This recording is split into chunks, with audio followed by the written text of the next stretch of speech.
এই যে একটু চেপে বসুন, তাহলে আমি বসতে পারি।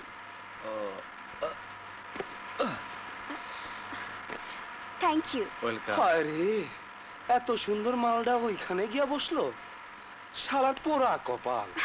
কি বললেন? আমি বললাম আপনি আমার কাছে এসে বসেন, আমি আপনাকে কোলে বসাবো। শাট আপ, বাজে কথা বলবেন না। এই শুনেছিস, বাজে কথা বলবো না। আচ্ছা বলবো না।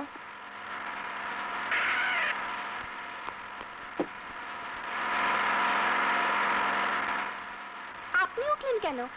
গাড়িতে কোনো সিট নেই তো। ঠিক আছে, আপনি এখানে বসুন, আমি উঠে যাচ্ছি। না, আরে না না, আপনি এখানে বসুন, আর আপনি আমার সিটে বসুন।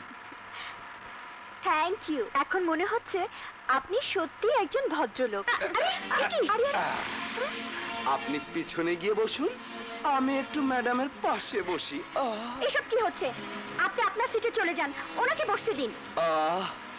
মুখে যখন এত মায়া, বুকের ভেতর বোধহয় আরো বেশি মায়া। শাট আপ, আপনাদের মুখে নোংরা কথা ছাড়া কোনো ভালো কথা নেই? এতক্ষণ ছিল, কিন্তু আপনাকে দেখার পর সব ভালো কথা বেরিয়ে গেছে।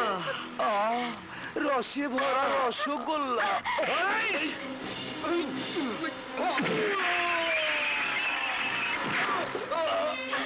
বাবা,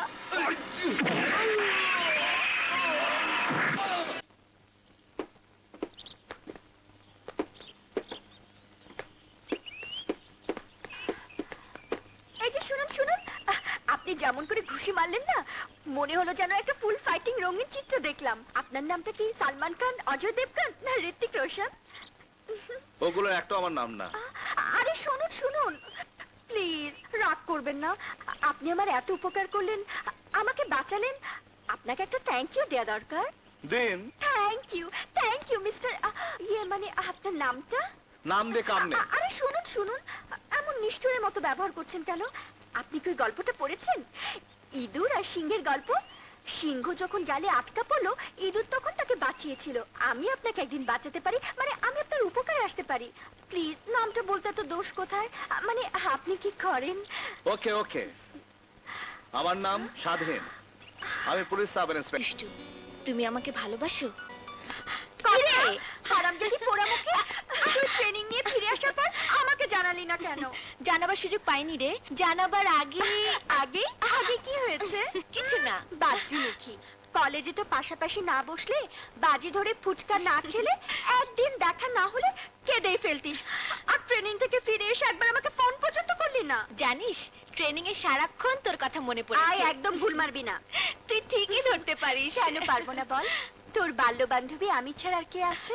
সত্যি, আমার প্রাণের সই বলতে একমাত্র তুই আছিস। এবার বল, সেই ছোটবেলা থেকে তোকে দেখছি সহজে মুখ ফুটে কিছু বলিস না, অথচ দেখ একটা পুলিশ অফিসারকে ঠাস ঠাস করে বলে দিলাম আই লাভ ইউ। অফিসারটা কে রে? কি নাম? না কথা কথা, আরে দারুণ একটা সুখবর আছে। এই যে মালিনা, তুমি এসেছো, বসো। আসলে সুখের দিনে সবাই আসে। জি না, আমি সুখের খবরের আগে এসেছি। সুখবরটা কি বলো না পাপা, বলো না। ইন্টারপোলের ট্রেনিং এর জন্য জেলা থেকে তুই নির্বাচিত হয়েছিস। আগামী সপ্তাহে তুই জাপান যাচ্ছিস।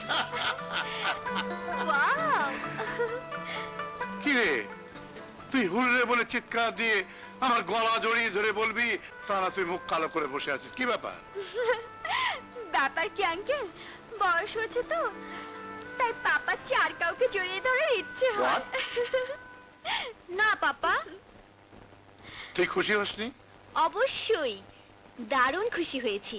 এরকম একটা ব্যাপারে কেউ খুশি না হয়ে পারে? তাহলে তোমরা খুশিতে বাবা মেয়ে জড়াজড়ি করো, আর আমি সিউটি কাট হই। ওহো, আই শোন, তুই আজ রাতে আমার বাসায় ডিনার করবি, ভুল যেন না হয়। আসি আঙ্কেল, সালাম আলাইকুম। তুমি একেবারে বোকা। বিদেশি তো থাকবে জানো জানো সব পাকা ট্রেনাররা, তারা তোমাকে সাহায্য করবে, সব শিখিয়ে দিবে। তাদের মাঝে তুমি বলে কেউ থাকবে না। আমি হ্যালো, সাব ইন্সপেক্টর স্বাধীন বলছি। জি স্যার, ইয়েস স্যার, আমি এক্ষুনি আসছি স্যার।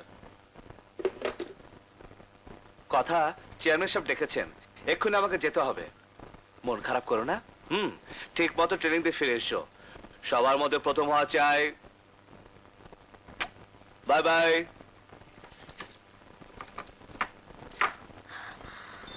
আমার সবার আগেও তুমি, সবার পরেও তুমি, তুমি তুমি শুধু আমার। কিন্তু এই কথাগুলো তোমাকে আমি বলতে পারলাম না। বিদেশ থেকে এসে আর কোনো ভূমিকা করব না, সোজা বলে দেব, স্বাধীন, তুমি আমার ভালোবাসা। মাই সান, তোমাকে দেখার জন্য আমার বুকটা সবসময় আনজান করে ওঠে। থাক থাক থাক। আপনার যখন ইচ্ছে আমাকে ডাকবেন, আমি চলে আসবো আপনার কাছে। আমি জানি তুমি আমাকে ভীষণ শ্রদ্ধা করো, কিন্তু আজ একদম না ডেকে পারলাম না।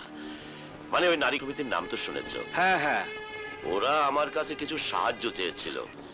আমি সব সময় চাই যে ডান হাতে কিছু দিলে বাম হাত যেন জানতে না পারে। এই ব্রিফকেসে কিছু টাকা আছে, নারীদের কল্যাণের জন্য আমার সামান্য দান। তুমি এটা দিয়ে এসো। স্যার, সত্যি আপনি মহান। না বাবা না, আমার যদি ক্ষমতা থাকতো আমি আমার শেষ রক্তবিন্দু পর্যন্ত এদেশের নারীদের কল্যাণে বিলিয়ে দিতাম, কিন্তু আল্লাহ আমাকে সীমিত সম্পদ দিয়েছে। দিব দিব, নিয়ত ঠিক থাকলে ঠিকই দিব। তুমি তুমি এই ব্রিফকেসটা নারী কল্যাণ সমিতির কেয়ারটেকার হোসনেয়ার কাছে দিয়ে এসো। এখন যেভাবে চিন্তায় সন্ত্রাস বেড়ে গেছে, তাতে অন্য কাউকে দিয়ে পাঠাতে ভরসা পাচ্ছি না বাবা। তুমি যদি এই কষ্টটুকু করো। এসব কি বলছেন স্যার? এটা তো কষ্ট না, জনসেবা। যাই স্যার। আসসালামু আলাইকুম। আল্লাহ তোমার মঙ্গল। বাস আইক্যাওয়ালা বাস, তুমি যদি রাজনীতিবিদ না হইয়া অ্যাক্টর হইতা, তাইলে তোমার বৈঠকখানায় প্রডিউসাররা ডেঙ্গু মশার কামড় খাইয়াও তোমারে কন্ট্যাক্ট করতো। আরে দুনিয়ায় সবচেয়ে বড় অ্যাক্টর হচ্ছে রাজনীতিবিদেরা। All the politicians are great actor.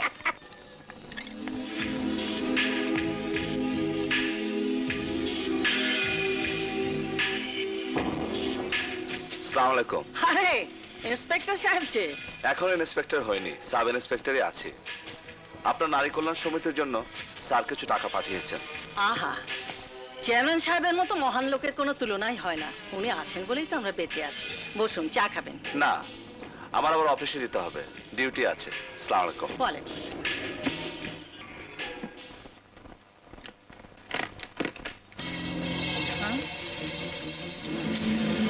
Abinash বাবু, অবিনাশ বাবু, এই যে আপনার জিনিস চলে এসেছে। Thank you, thank you. সন্ত্রাস ধর্ষণ করবোটা কি চেয়ারম্যান? কেন? কাটা রফিক?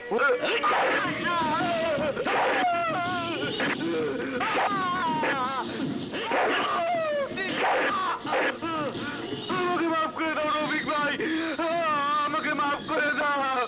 মাফ করবো? দাঁড়া।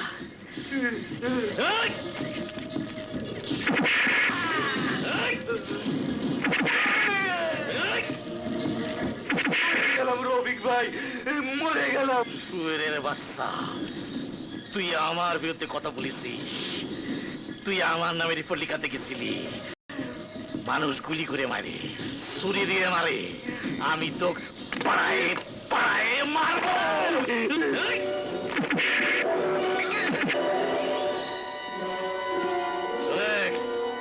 পাথর ভাই দে, নদীর ডুবা দে।